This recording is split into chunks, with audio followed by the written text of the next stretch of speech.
Convido os irmãos a abrirem comigo as vossas Bíblias no Evangelho de João, capítulo 1. Nós vamos concentrar a nossa atenção nos primeiros 14 versículos deste capítulo 1 de João e vamos falar sobre Jesus, a identidade de Jesus e o que é que isso significa para nós. Antes de orarmos, ou antes de lermos, gostaria que pudéssemos orar. Então, por favor, aqueles que puderem, por favor, me acompanhem em oração. Senhor Jesus, Tu prometeste que onde estivessem 2 ou 3 reunidos em Teu nome, aí Tu estarias. E nós estamos aqui reunidos em Teu nome, por isso cremos nessa Tua promessa e no Seu cumprimento nesta hora. Pedimos a Deus que Tu venhas com o Teu Espírito Santo falar aos nossos corações, ministrar a cada um de nós para confirmar e revelar e afirmar a nossa fé e que Tu és o Cristo, o Filho do Deus vivo e que não há outro que tenha as palavras da vida eterna a não ser Ele. Por isso nós clamamos nesta hora pela Tua presença neste lugar para levar cativo todo o pensamento e tudo aquilo que pode de alguma forma afastar o nosso foco e a nossa atenção neste momento de qualquer outra coisa que não seja a Tua palavra e a Tua voz a falar aos nossos corações. Assim nós oramos no nome de Jesus Cristo. Amém. Então, como falei, João capítulo 1, nós vamos abordar até ao versículo 14, mas por enquanto vamos ler apenas até ao versículo número 3. Então João capítulo 1, de 1 até 3, diz assim: No princípio era o Verbo estava com Deus, e o Verbo era Deus. Ele estava no princípio com Deus. Todas as coisas foram feitas por Ele, e sem Ele nada do que foi feito se fez. João começa o seu Evangelho de uma forma muito particular. Ele identifica Jesus com esta palavra que ele usa, que é traduzida no português, na maior parte das Bíblias, por verbo. Algumas Bíblias podem ter por tradução palavra em vez de verbo. É uma palavra muito difícil de traduzir. Em tempos eu já considerei que pessoalmente achava que a melhor tradução para aquilo que aparece aí como verbo seria a palavra revelação. Hoje eu pessoalmente considero que talvez a melhor tradução seria a palavra ordem. Mas é traduzida na maior parte das nossas Bíblias por verbo. E por que é uma palavra difícil de traduzir? Porque no original em grego, a palavra logos, mais do que uma palavra, é um conceito. E é um conceito que já vinha nos tempos de Jesus, de há quase 6 séculos antes. Remonta ao ano 560 a.C., quando um filósofo grego, de seu nome Heráclito, olhou ao seu redor, como todos os filósofos fazem, e viu que, apesar de todas as coisas ao seu redor estarem em constante mudança, ainda assim havia padrões, e há padrões e princípios que permanecem e que dão estrutura a tudo aquilo que existe. Os exemplos que ele dava, na verdade, são exemplos muito próximos daquilo que nós encontramos no livro de Eclesiastes, para quem conhece. Salomão olhou ao seu redor e ele viu que coisas constantemente mudavam. O sol se levantava de manhã e se punha ao final do dia. Pessoas nasciam, cresciam, morriam. Construções eram feitas, paisagens eram transformadas e os próprios valores da sociedade eram objeto de constante mudança. Mas, no entanto, havia coisas que nunca mudavam. Havia coisas que continuavam sempre as mesmas. A chuva continuava a cair, os rios continuavam a fluir para o mar, as estações do ano sempre se renovavam e umas vinham após as outras. Aquilo que era verdade para Heráclito há 2600 anos atrás continua a ser verdade para nós hoje. E talvez ainda mais. Nós vivemos numa época de mudança, de constante mudança. Não há muito poucos anos atrás, eu ainda sou dessa altura, para nós falarmos com alguém sem estarmos presentes, nós tínhamos que ter um telefone em casa, não é? Às vezes daqueles que ainda tínhamos que discar os números assim, e tínhamos que esperar que do outro lado a outra pessoa também estivesse em casa. Porque senão nós não poderíamos falar com essa pessoa. Antes disso até era por carta, nem sequer era por telefone, se fosse necessário contactar com alguém. Hoje nós temos aparelhos no nosso bolso que não apenas servem para telefonar, servem inclusive para fazer videochamadas, para falar com qualquer pessoa em qualquer lugar do mundo, servem para podermos ver exatamente onde é que nós estamos, para onde é que nós queremos ir, qual é o caminho para chegar. Servem para termos acesso a tudo aquilo que é informação e que está disponível naquilo que chamamos internet. E o que é interessante é que esses aparelhos que nós temos no nosso bolso, daqui a 2 anos, 3, 4 no máximo, serão porventura considerados obsoletos. E já haverá outros melhores que os irão substituir. O mundo em que nós vivemos é um mundo em mudança. Mais importante do que isso é quando nós pensamos em conceitos, em valores, em princípios. Porque também nisso o nosso mundo está em constante mudança. Hoje há cada vez mais uma noção, uma ideia de que cada um é livre de escolher por si mesmo aquilo que é certo, o que é errado. E aquilo que era bom ontem é chamado de mau hoje, e aquilo que era mau ontem é chamado de bom hoje. O que é certo ou errado se tem diluído no conceito das pessoas na nossa sociedade. Então a pergunta é: como pode haver ordem num mundo que está em constante mudança? A resposta de Heráclito para essa pergunta nos traz de volta ao texto que nós lemos.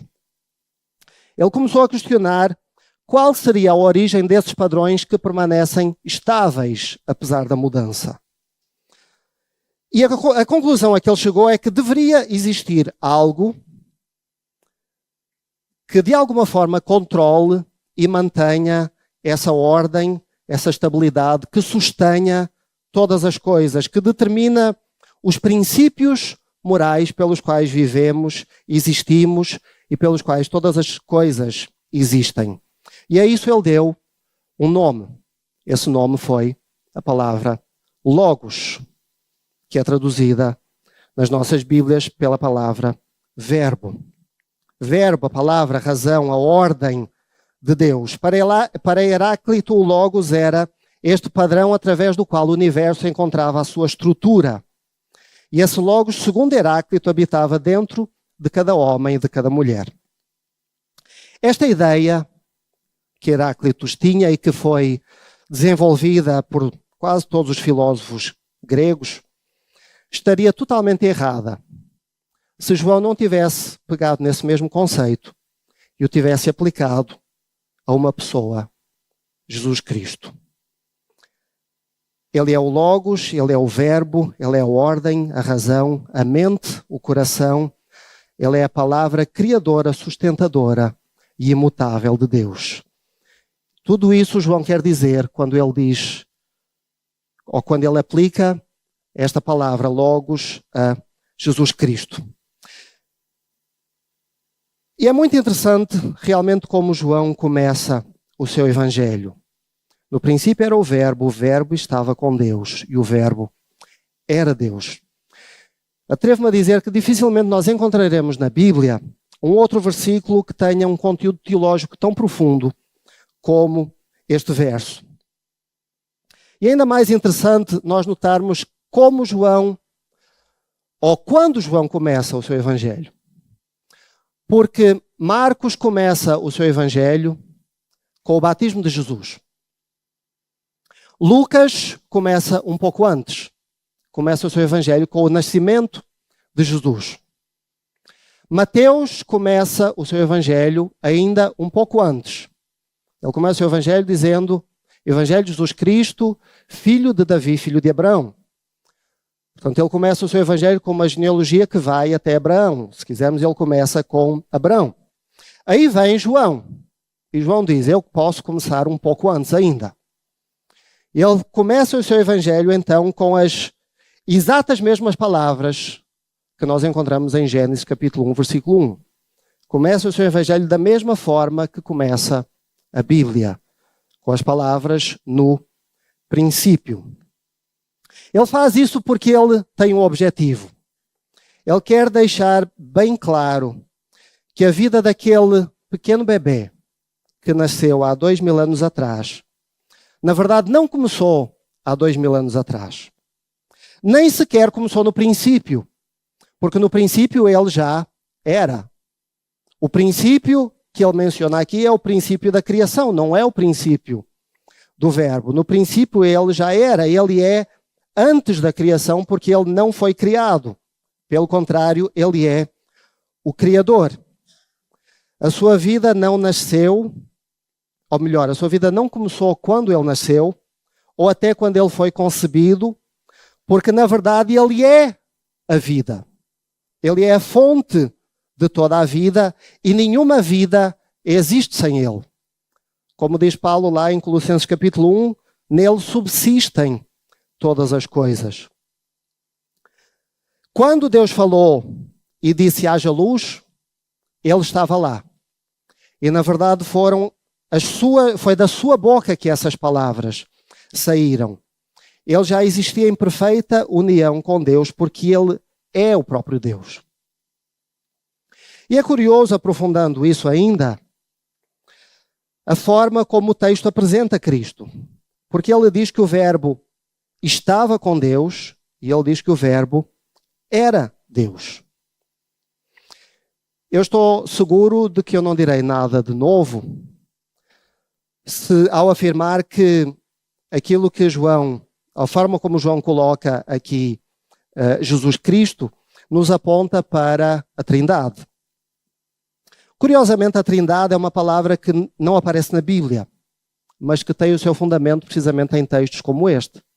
E é uma coisa que levanta muitas dúvidas em muitas pessoas e em muitos cristãos. Ainda esta semana, quando estava a fazer o devocional com as minhas filhas à noite, antes de deitar, a Júlia, minha filha mais nova, perguntou-me, porque estávamos a falar sobre obediência a Deus, que a obediência é devida a Deus. E ela perguntou: e a Jesus? Eu respondi: sim, a Jesus também, porque Jesus também é Deus. E ela perguntou: e ao Espírito Santo? Eu falei: o Espírito Santo também é Deus. Eu falei: então os três são Deus? Sim, os três são Deus. Mas é só um Deus? Sim, é só um Deus. E ela falou: não entendo. E eu falei: eu percebo a dúvida. É uma dúvida legítima. E é uma dúvida que é difícil de entender. Não é? Se nós queremos ter uma imagem do que é a Trindade, a melhor forma de nós compreendermos o que é a Trindade é nós olharmos para a família. Desde logo porque na Trindade nós temos um pai e um filho. Duas das pessoas da Trindade são definidas por um relacionamento familiar. É por isso que, quando Deus nos criou, quando diz lá em Gênesis capítulo 1, versículo 27, diz que nós fomos criados à imagem de Deus. No versículo 26 até diz que fomos criados à sua imagem e semelhança. Mas no versículo 27 diz: e Deus os criou à sua imagem, a imagem de Deus os criou, homem e mulher os criou. Há coisas de Deus que só os homens têm e há coisas de Deus que só as mulheres têm. Porque nós fomos criados à imagem de Deus como homem e como mulher. É por isso que uma família precisa de ambos. Porque ambos foram criados de uma maneira particular à imagem de Deus. E é pelo mesmo motivo que depois lá em Gênesis capítulo 2, versículo 24, Deus diz que deixará o homem seu pai e sua mãe, se unirá à sua mulher e serão ambos uma só carne. Dois que se fazem um. Há quem reduza essa expressão ao simples, como se fosse uma referência ao simples ato sexual. Mas não é, meus irmãos, ela é muito mais do que isso. Porque isso é uma referência à essência do próprio Deus. É uma referência à essência de quem Deus é. De um Deus à imagem do qual nós fomos criados, homem e mulher, unidos em uma só carne. É por isso que a família é tão importante. E é por isso que a família é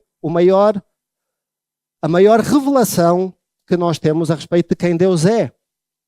E é por isso que quando nós olhamos para a Trindade, se nós não a percebemos, nós devemos olhar para a família. Não é por acaso que o casamento é a primeira instituição divina.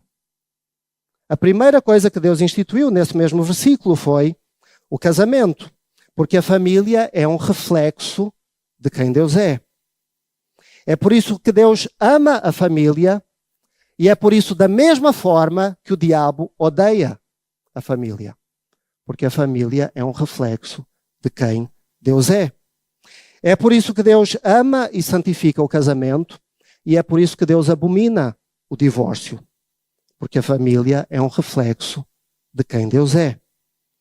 É por isso que Deus instituiu a família como a base da sociedade. E é por isso que a família é a coisa que o diabo mais quer destruir. Por isso, meus irmãos, se uma coisa nós devemos aprender destes versículos para nós pessoalmente, é que nós devemos proteger as nossas famílias. Porque não devemos permitir que o mundo faça da família algo que é feito à imagem de Deus. Vamos continuar a ler, versículo 4. Diz, nele estava a vida, e a vida era a luz dos homens. Jesus Cristo não é apenas o Criador, ele é a fonte da vida. É curioso que há muitas pessoas que ainda hoje acham que a vida é obra do acaso. Que o motivo pelo qual nós existimos é o acaso. Eu não sei se você tem a noção de quão improvável é a existência de vida no planeta Terra. Há vários fatores que determinam a possibilidade de existir vida. Entre eles, por exemplo, a distância entre a Terra, o Sol e a Lua. E o tamanho proporcional que cada um desses elementos tem, o Sol, a Terra e a Lua. O eixo de rotação da Terra é exatamente de 23,26 graus. Se fosse 23,25 graus, a vida na Terra não seria possível. Se fosse 23,27 graus, a vida na Terra não seria possível. A composição química de todos os elementos que há na Terra e que são necessários para a existência de vida, hidrogênio, oxigênio, carbono, vários outros, e que todos eles existem na Terra, existem na nossa atmosfera, nas quantidades exatas para permitir a vida. Há cerca de 100 fatores que possibilitam que a vida na Terra seja possível. E se apenas um deles fosse ligeiramente diferente, a vida na Terra não seria possível. Por causa disso, um matemático, uma vez, calculou a probabilidade de todos esses fatores existirem em simultâneo num único planeta, tal como existem no planeta Terra. E a conclusão a que ele chegou é que essa probabilidade seria superior a 1 em 10 elevado à potência 2000. Para ter uma noção do que é isso, é um 1 com 2000 zeros à frente. É um número para o qual nós não temos nome.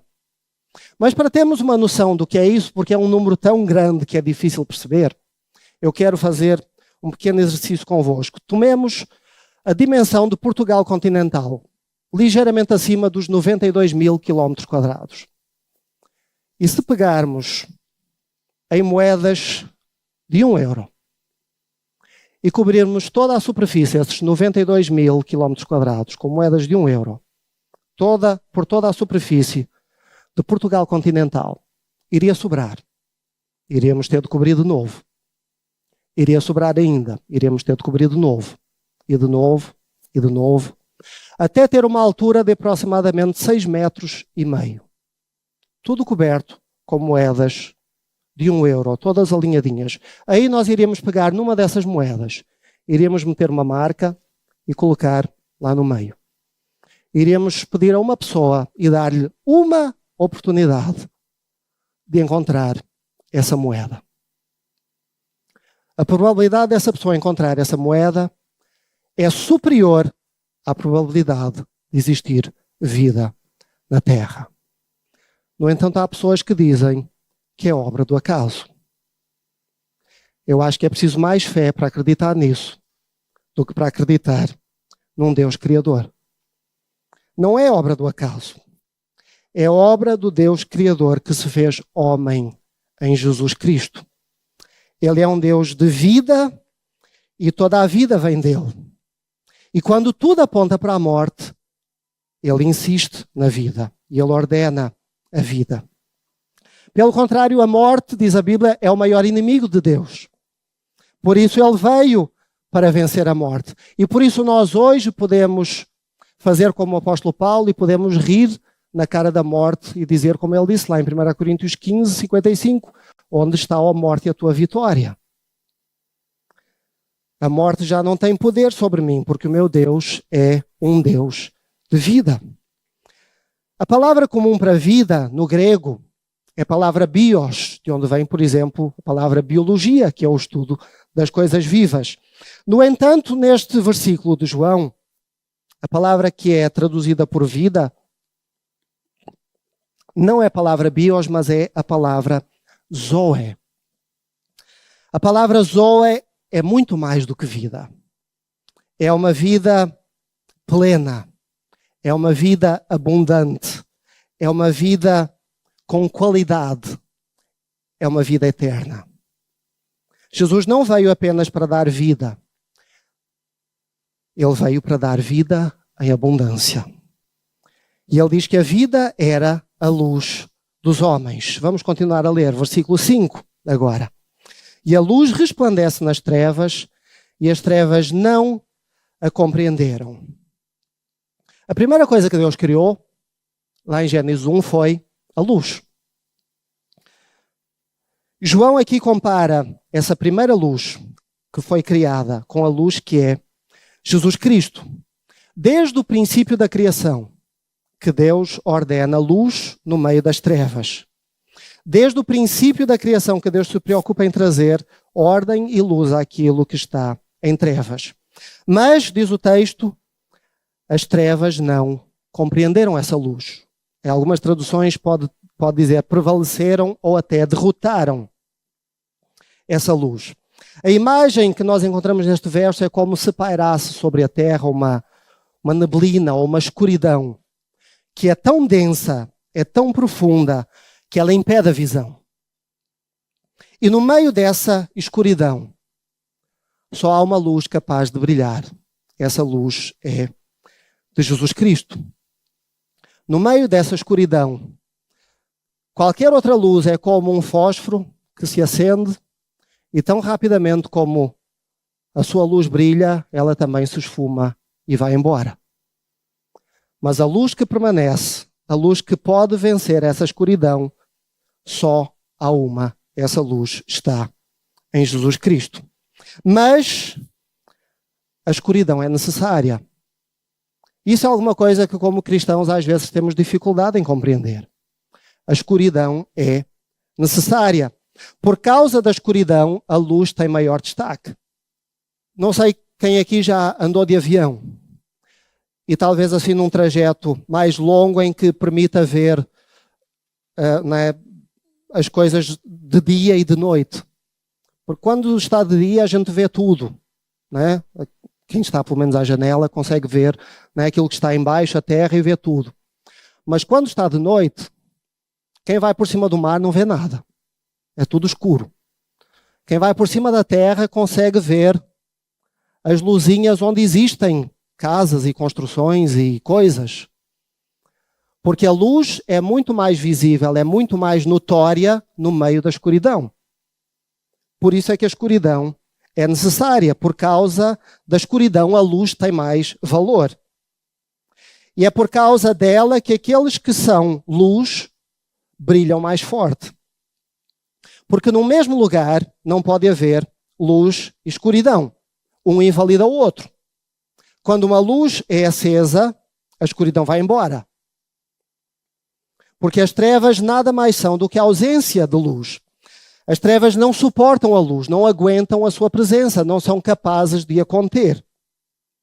Todos nós já tivemos com certeza uma experiência de estar num lugar escuro, porventura a dormir, e aí vem alguém e acende uma luz.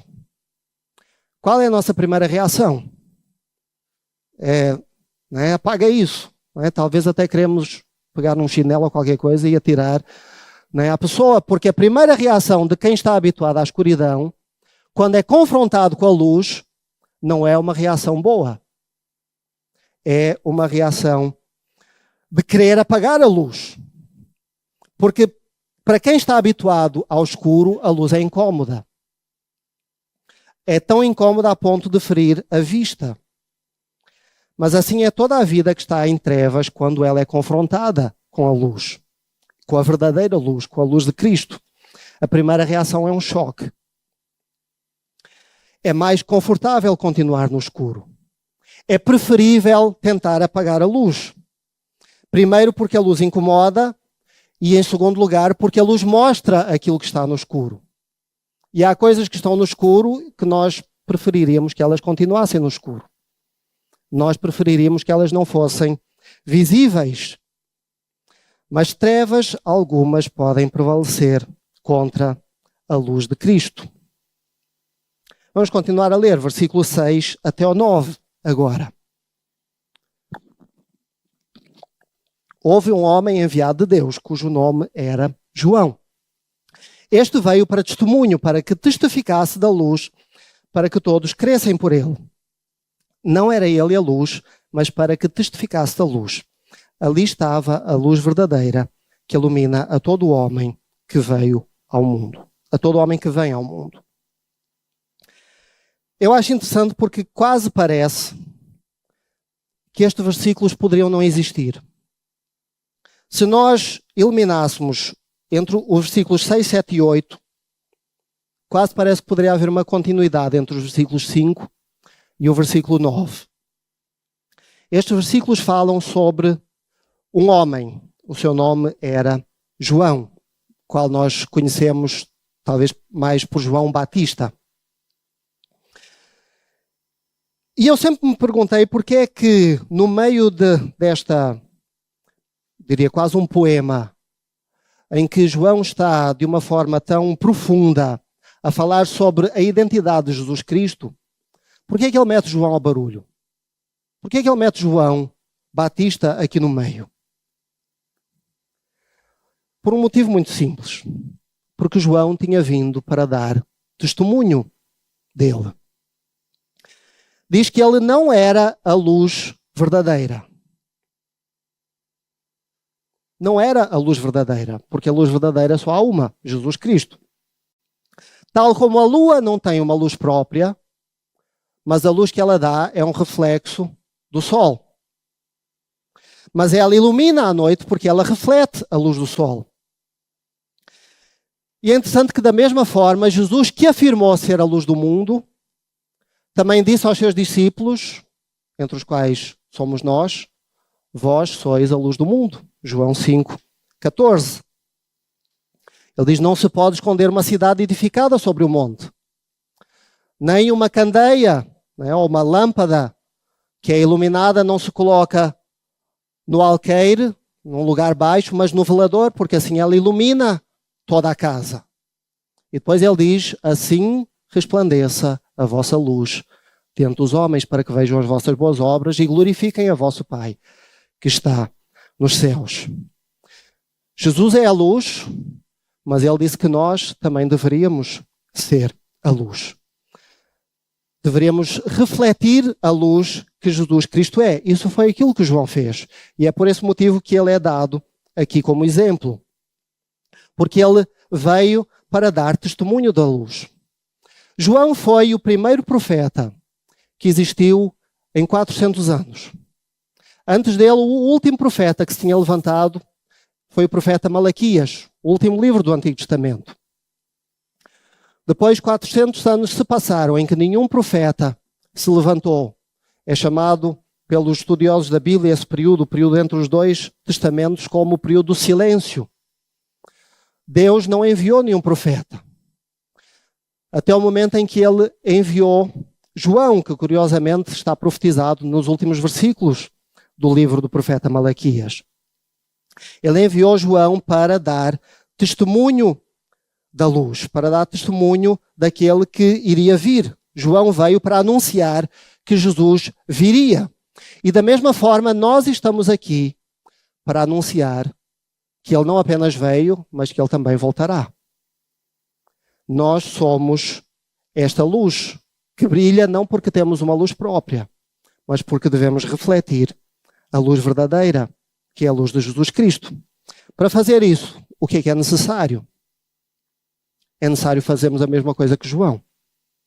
É necessário darmos testemunho da luz e é necessário dizermos, como ele disse em João capítulo 3, versículo 30, é necessário que eu diminua e que ele cresça. Cada vez que eu diminuo e que ele cresça, a luz de Cristo vai refletir em mim. Vamos continuar a ler versículos 10 e 11. Ele estava no mundo e o mundo foi feito por ele, e o mundo não o conheceu. Ele veio para o que era seu e os seus não o receberam.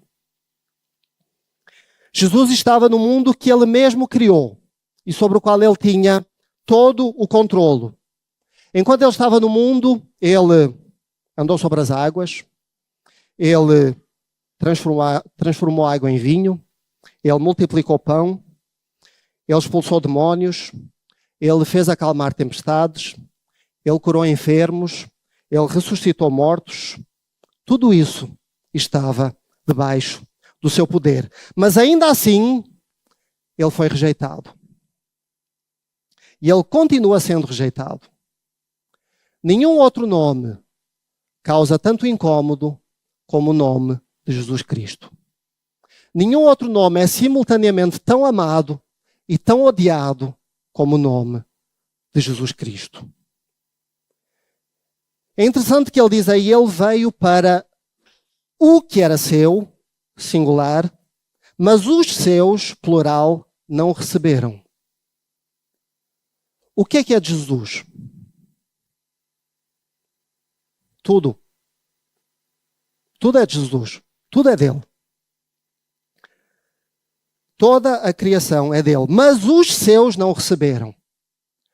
Aqui ele está a falar de pessoas.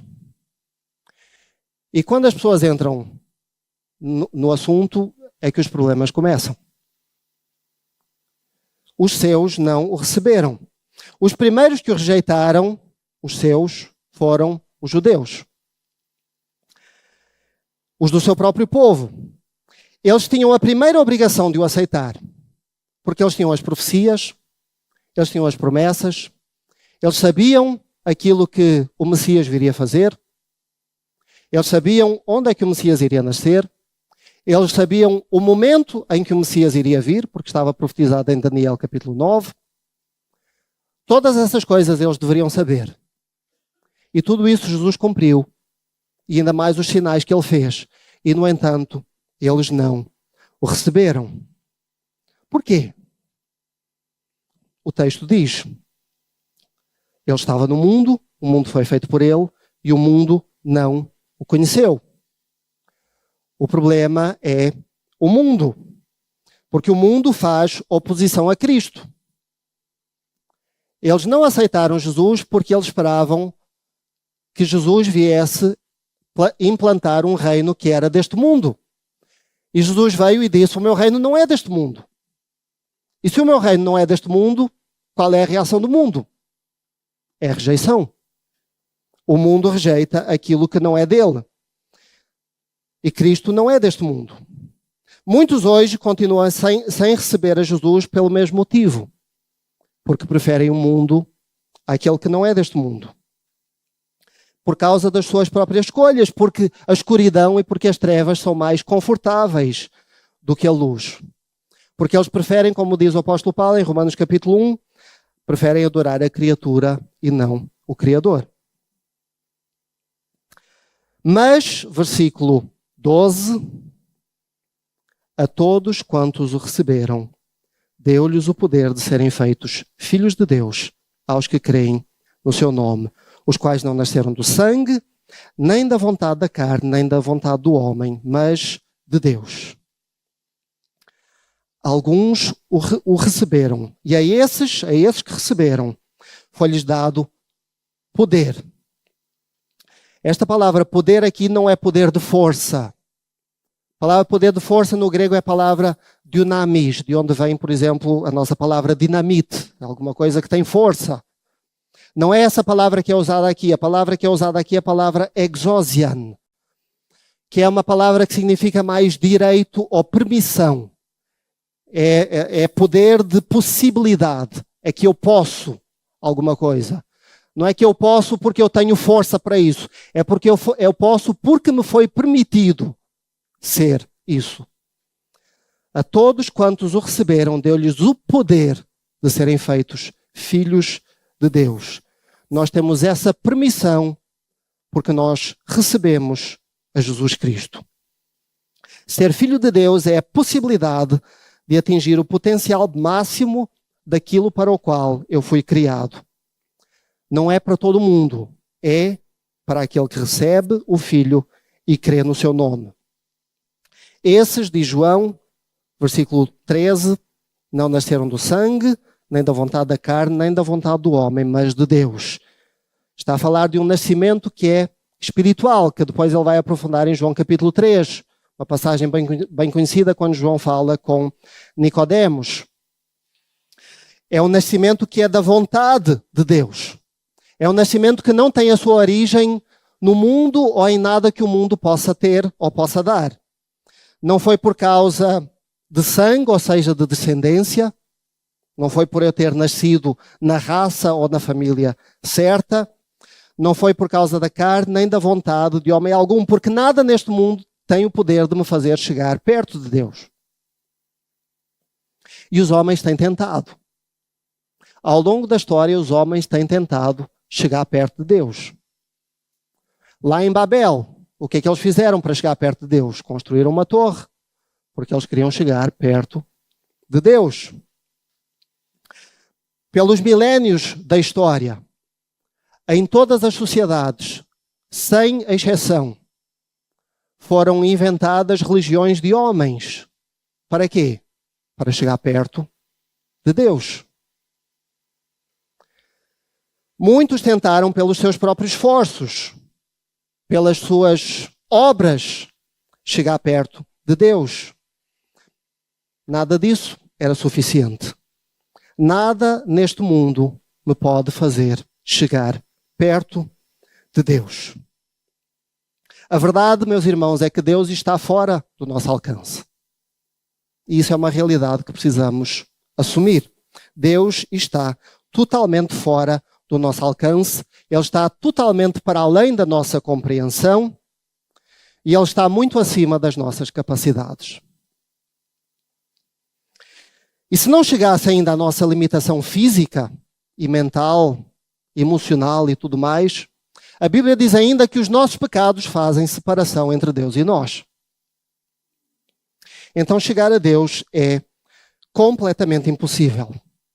Não há forma para o ser humano chegar perto de Deus, a não ser que seja Deus a vir até nós.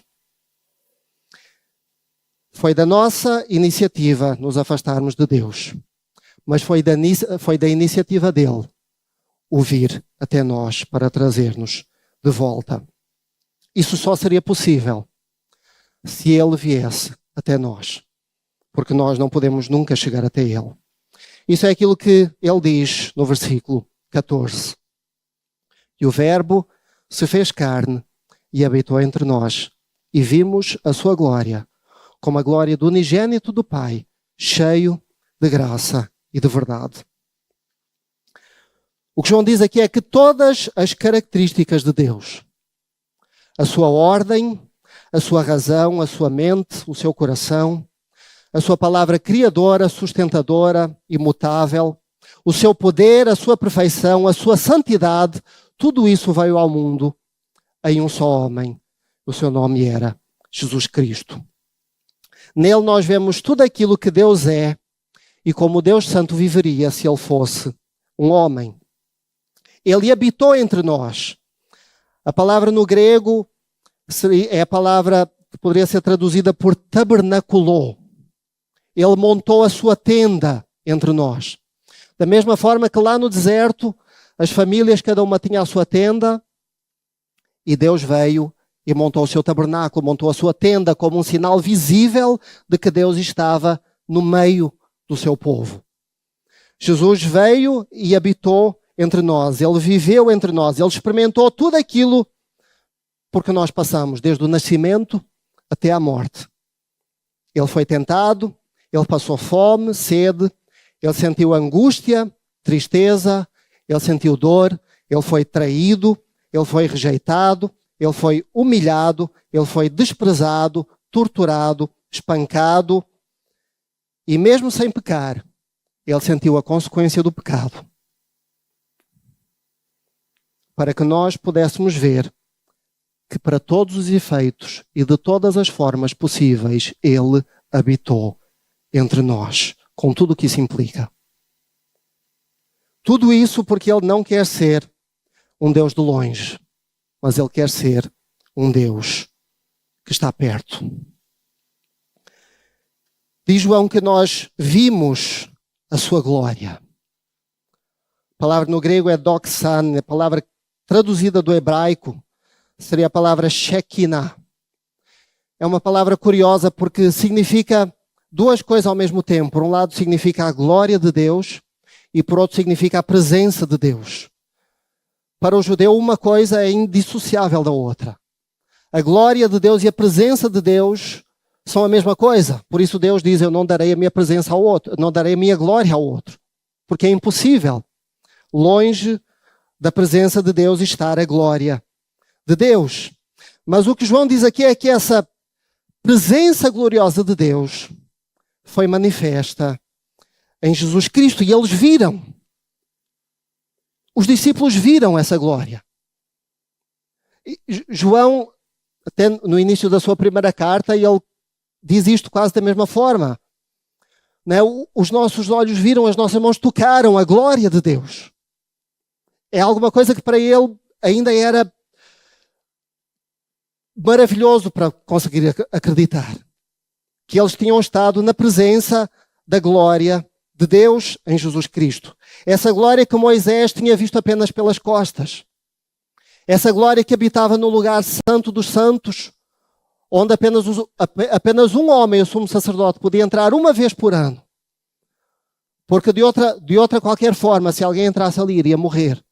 Por causa da glória de Deus. Essa glória que Isaías viu e disse, eu vou morrer.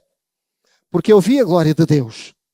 Essa glória que estava inacessível a qualquer comum mortal ou pecador. Essa glória foi totalmente revelada em Jesus Cristo. A toda a humanidade, incluindo nós que estamos hoje aqui. Mas nós poderíamos dizer, nós não vimos essa glória.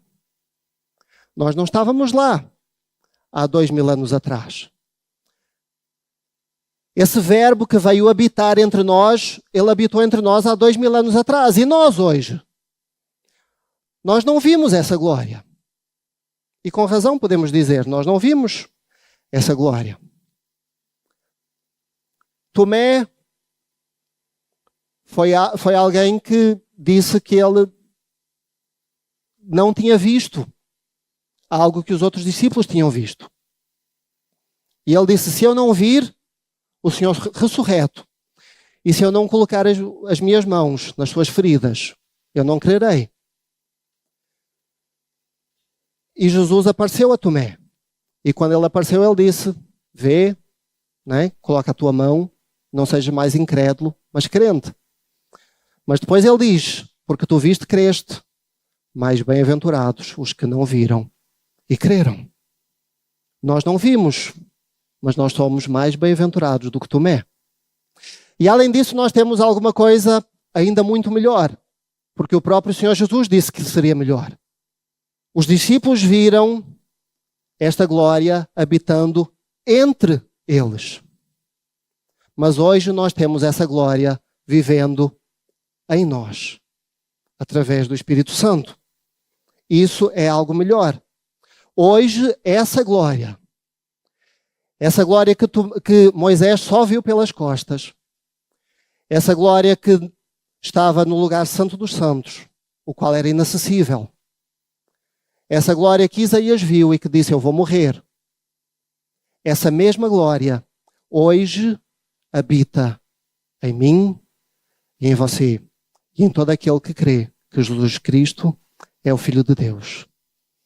Isso é maravilhoso demais para nós conseguirmos compreender. Mas é verdade porque a Bíblia assim o diz. Que nós possamos a cada dia compreender e viver de acordo com esse Espírito, com essa glória que habita em cada um de nós. Amém.